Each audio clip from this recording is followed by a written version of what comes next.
te bendiga. Mi nombre es Isabela Solís, parte del equipo de danza de Siloé. Y yo te bautizo que tus huesos secos se hunden, como dice Ezequiel 37:7.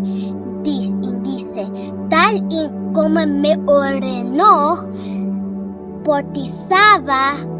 Mientras yo bautizaba, se escuchó un ruido como en los sonidos del cielo. Se sacudió el mundo y los huesos secos se hundieron.